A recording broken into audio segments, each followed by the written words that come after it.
Assalamualaikum warahmatullahi wabarakatuh. Berikut ini akan saya sampaikan sebuah materi asesmen anak gangguan emosi, di mana asesmen anak gangguan emosi dan perilaku sosial ini disusun khusus untuk memberikan pemahaman pada mahasiswa PGSD UST, di mana mereka akan menjadi seorang guru di sekolah umum, mungkin juga di sekolah inklusi yang akan menemukan anak-anak dengan kondisi memiliki gangguan emosi dan perilaku sosial. Asesmen di sini akan langsung berfokus pada asesmen akademik dan juga perilaku sosial. Materi ini saya kembangkan dari beberapa sumber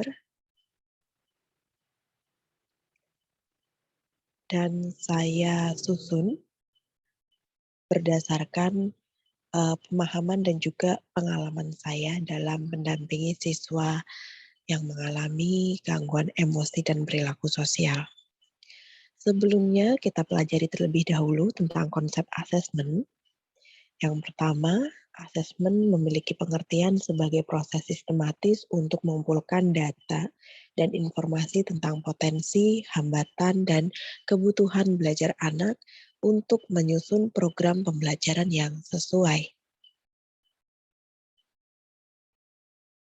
Manfaat dari asesmen kita sudah bisa menduga dari pengertiannya sebetulnya. Yang pertama,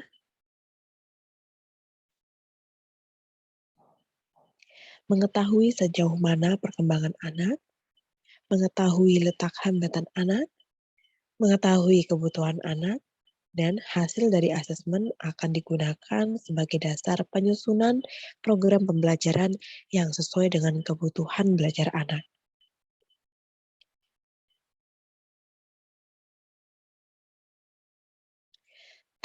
Teknik untuk melakukan asesmen serta dengan instrumennya, yang pertama, kita bisa melakukan asesmen dengan teknik tes, dan instrumennya adalah kita membuat soal yang akan diteskan. Di sini tesnya dalam artian tes tertulis ya, karena nanti akan akademik ya, akan lebih pada asesmen akademik. Jadi di sini soalnya soal tertulis, bisa juga nanti tes performa ya. Nanti soalnya bisa berupa daftar instruksi. Nah, soal ini disertai dengan lembar analisis kemampuan siswa atau lembar catatan respon siswa jika tesnya adalah tes performa. Sedangkan ketika soal tesnya adalah soal-soal akademik, membaca, menulis, berhitung, maka kita perlu sediakan lembar analisis kemampuan siswa yang di mana bisa kita gunakan untuk mencatat bagaimana pekerjaan siswa di setiap nomor soal. Yang kedua, ada teknik observasi atau pengamatan. Kita bisa menggunakan instrumen berupa panduan observasi, modelnya bisa berupa checklist, atau juga lembar catatan dari apa yang sudah kita amati. Yang ketiga, teknik wawancara. Dengan instrumennya adalah daftar pertanyaan dan lembar catatan untuk mencatat hasil wawancara. Dalam wawancara dan observasi, kita bisa menggunakan bantuan alat ya. Misalnya untuk wawancara kita rekam menggunakan perekam suara yang ada di handphone. Dan nanti bisa kita perdengarkan lagi untuk kita masukkan ke dalam tabel daftar pertanyaan. Untuk observasi, kita bisa menggunakan bantuan alat perekam video dan bisa kita lihat lagi ketika kita menganalisis hasil observasi. Langkah-langkah dalam melakukan asesmen, yang pertama kita harus tentukan dulu kemampuan yang akan diasesmen. Dalam hal ini, kita akan mengasesmen kemampuan akademik dan juga perilaku siswa. Nah, mahasiswa perlu menentukan kemampuan asesmen akademik yang mana, membaca, menulis, atau berhitung. Ini disesuaikan dengan hasil identifikasi yang telah dilakukan. Yang kemarin mahasiswa melihat nilai siswa ya, melihat hasil belajar anak yang diidentifikasi mengalami gangguan emosi dan perilaku sosial. Bisa lihat di bagian manakah, baik itu membaca, menulis, atau berhitung, yang siswa itu paling kesulitan atau nilainya paling rendah. Itu untuk yang akademik ya. Berarti misalnya siswanya paling rendah di membaca nilainya ya, dia tidak bisa, membaca dengan lancar padahal sudah kelas 4. Tentu saja kemampuan membaca ini menjadi penting untuk di-asesmen lebih lanjut. Lalu dari segi perilaku, kita tentukan perilaku apa yang akan di-asesmen dengan memilih satu perilaku yang dianggap paling berpotensi mengganggu tumbuh kembang anak dan juga mengganggu proses anak dalam belajar dan berinteraksi sosial. Ketika mahasiswa melakukan identifikasi, mahasiswa telah mengamati secara sepintas dan juga mendapatkan informasi dari guru, teman-teman, dan orang tua tentang perilaku anak. Mahasiswa bisa membuat daftar prioritas perilaku, membuat list perilaku yang dianggap mengganggu proses pembelajaran dan juga proses interaksi sosial. Pilih satu yang paling mengganggu, yang paling dominan, yang paling penting, paling urgent untuk diatasi.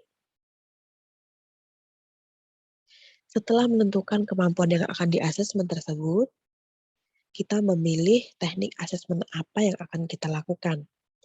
Untuk akademik biasanya menggunakan tes dan observasi. Untuk perilaku biasanya menggunakan observasi dan wawancara. Setelah kita tentukan tekniknya, kita susun kisi-kisi dan juga instrumennya. Menyusun kisi-kisi ini kita bisa ambil dari teori ya, dari teori bisa, atau dari kurikulum jika kita mau asesmen akademik. Kita akan bahas lebih lanjut di slide berikutnya ya. Setelah kita buat kisi-kisi dan instrumennya, kita siapkan perlengkapan asesmen karena untuk melakukan asesmen kita kadang-kadang butuh persiapan, perlengkapan alat-alat, media, dan sebagainya. Setelah kita siapkan instrumen juga perlengkapannya, kita laksanakan asesmen. Setelah itu, kita analisis hasil asesmennya, kita maknai datanya yang kita peroleh. Kita bisa kelompokkan kemampuan siswa yang kita catat di lembar catatan atau lembar analisis kemampuan siswa ya. Kita bisa lihat manakah kemampuan yang sudah dikuasai dengan mandiri, manakah yang masih harus dibantu sehingga dia bisa melakukannya, dan manakah yang memang siswa belum mampu meskipun telah dibantu. Kita bisa mengkategorikan setiap respon siswa berdasarkan 3 kriteria tersebut. Mandiri, dengan bantuan, dan belum mampu. Setelah kita analisis, kita laporkan hasil asesmen dalam bentuk profil kemampuan siswa.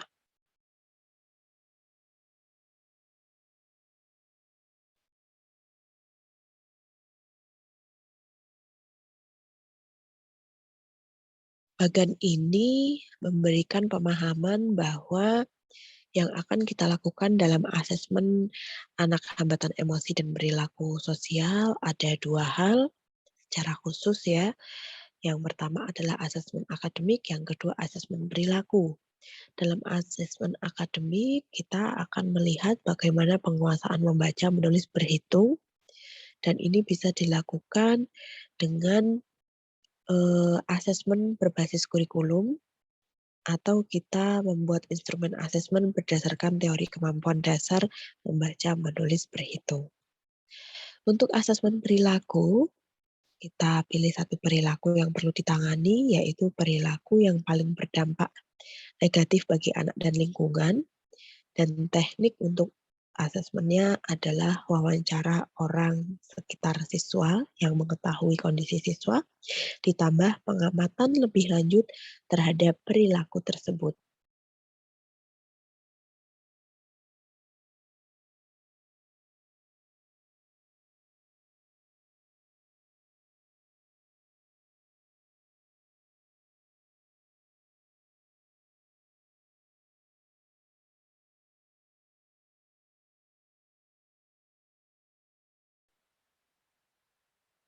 Asesmen akademik dasar kita lakukan pada membaca, menulis, dan berhitung. Ada dua cara untuk melakukan asesmen akademik dasar ya. Mahasiswa bisa memilih salah satu cara. Yang pertama kita lakukan berdasarkan kurikulum, yang kedua berdasarkan teori dasar kemampuan akademik. Kita bahas dulu berdasarkan kurikulum. Untuk melakukan asesmen berdasarkan kurikulum, di sini guru atau siswa yang akan melakukan asesmen bisa menggunakan kurikulum yang dipakai di sekolah anak saat itu. Membuat soal-soal tes dari kompetensi dasar atau KD yang pernah dipelajari siswa. Nah, di sini orang yang akan melakukan asesmen berbasis kurikulum ini bisa membuat soal-soal dari KD yang sudah pernah dipelajari oleh siswa dan mundur sampai 3 semester. Contohnya, jika siswa kelas 3 semester 2, soal dibuat dari KD yang ada di kelas 3 semester 1, kelas 2 semester 1, 2, dan kelas 1 semester 2. Nah, jadi sebetulnya untuk mundur berapa banyak itu idealnya itu kita ngetes semua ya sampai kelas 1 kalau mau ideal. Tapi karena di sini waktunya terbatas, saya buat ketentuan mundur sampai 3 semester, gitu ya. Nah, eee,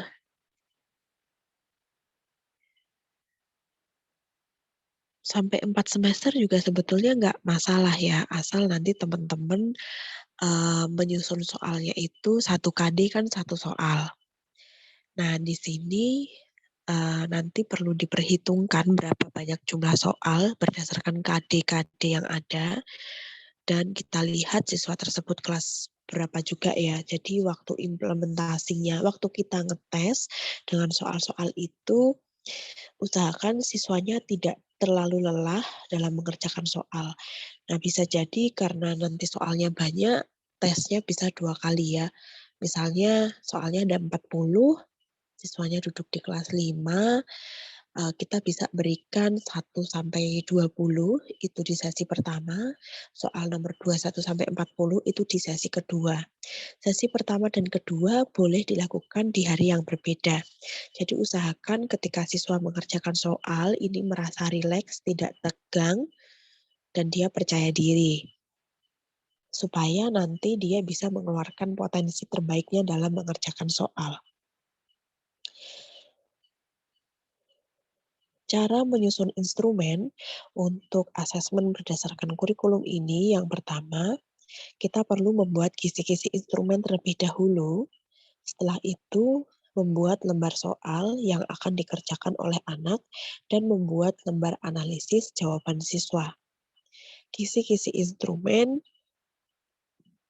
kita buat dengan melihat daftar KD, kompetensi dasar sesuai kelas ya, sesuai kelas dan semester.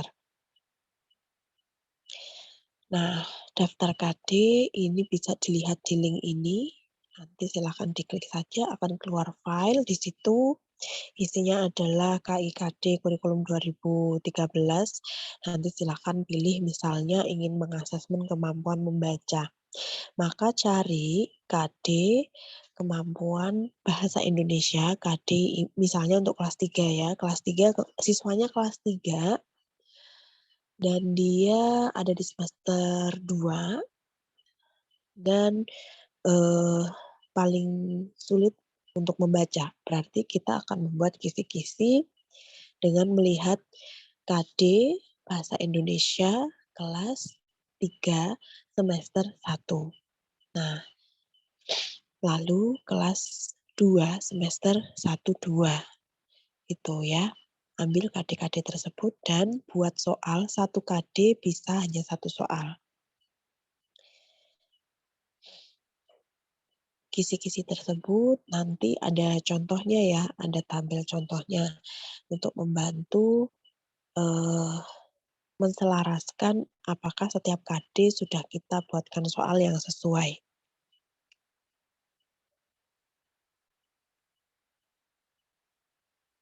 Nah, mungkin ada pertanyaan di sini ya, bagaimana saya bisa tahu bahwa KD ini diberikan di semester 1 atau semester 2? Nah, kalian bisa mencari di internet banyak ya, persebaran KD gitu ya. Bisa langsung googling aja, sebaran kompetensi dasar bahasa Indonesia kelas 2 misalnya gitu ya, kelas 2 SD gitu.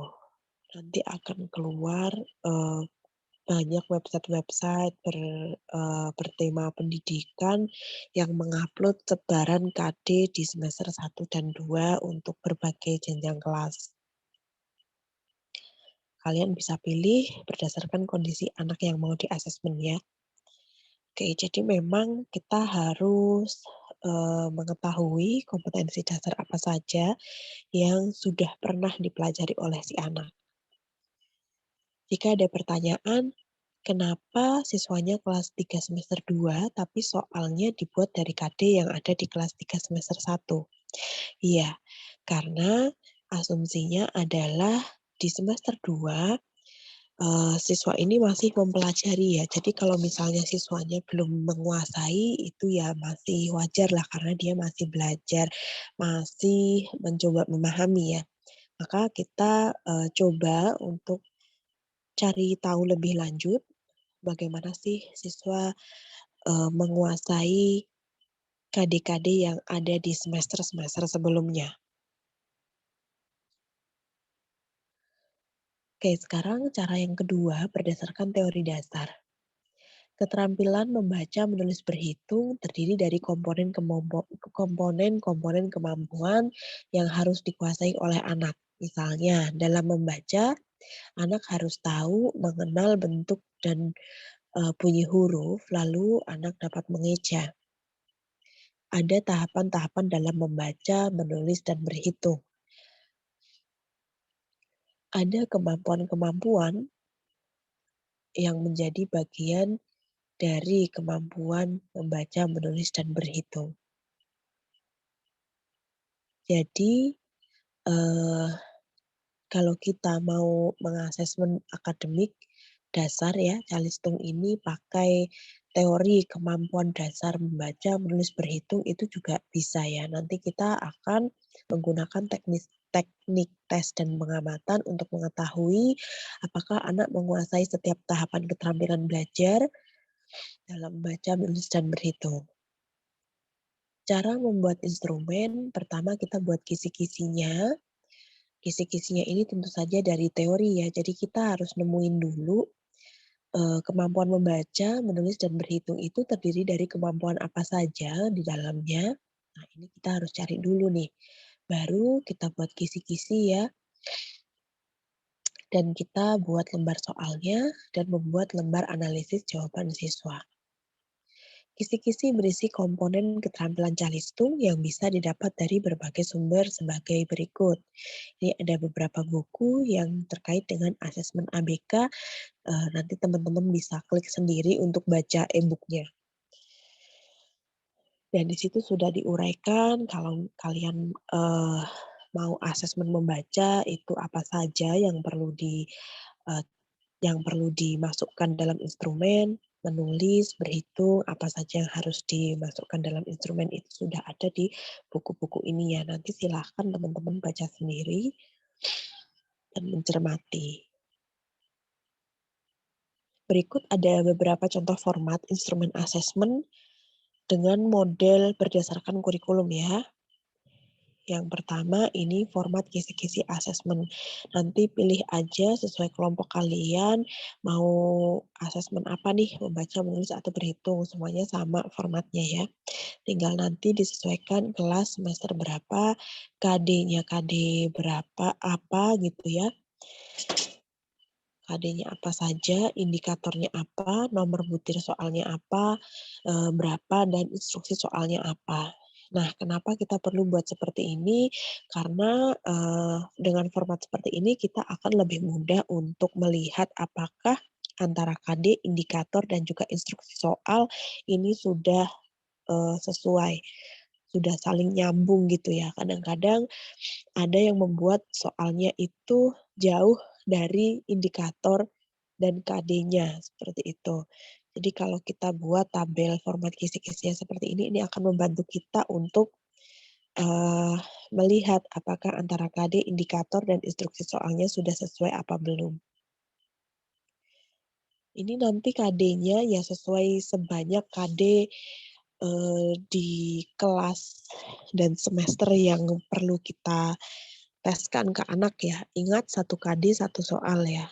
Misalnya KD-nya ada 10 nih untuk semester 1 dan 2, ya udah berarti soalnya bisa 10, paling tidak 10.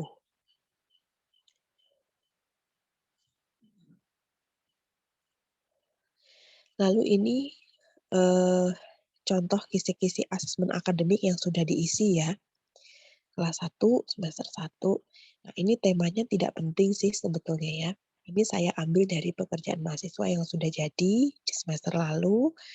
Nah, ini KD-nya dia merinci ungkapan penyampaian terima kasih, permintaan maaf, dan sebagainya. Ini berarti bahasa Indonesia ya. Ini kemampuan membaca dan menulis.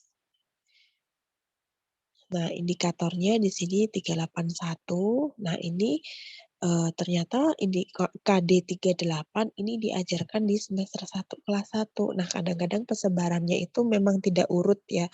Jadi memang kalian harus cari persebaran KD dulu dengan cara yang sudah saya jelaskan tadi. Ini masukkan indikator di sini.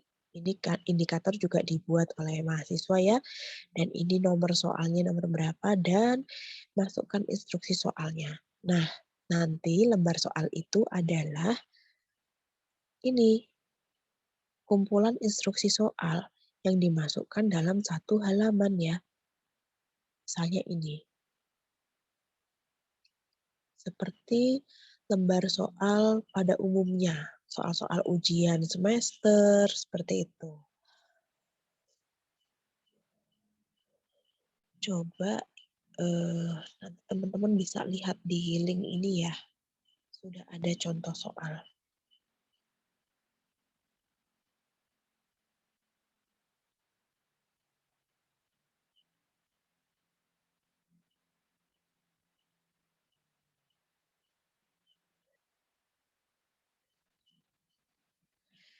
Nah, ini contoh lembar soal ya. Jadi ada judulnya, tes kemampuan baca siswa. Ini untuk identitas siswanya ya, nama, nomor, nomor absen siswa ya, kelas, hari, tanggal, jam pelaksanaannya, sekolah, ada petunjuknya, lalu ada soal-soalnya. Nah, bagaimana cara mengembangkan soalnya? Nah, di sini kalian kalau belum yakin ya, belum benar-benar yakin bisa membuat soal yang tepat, kalian bisa mengambil dari buku siswa. Nah, tapi kalian pilih-pilih ya yang sesuai dengan indikator dan KD. Tuh, ini jadi seperti soal ujian betulan ya. Ada teksnya, ada gambarnya, dan seterusnya. Nah, ini kalian juga perlu siapkan kunci jawaban untuk membantu dalam menganalisis apakah jawaban siswa sudah benar atau belum.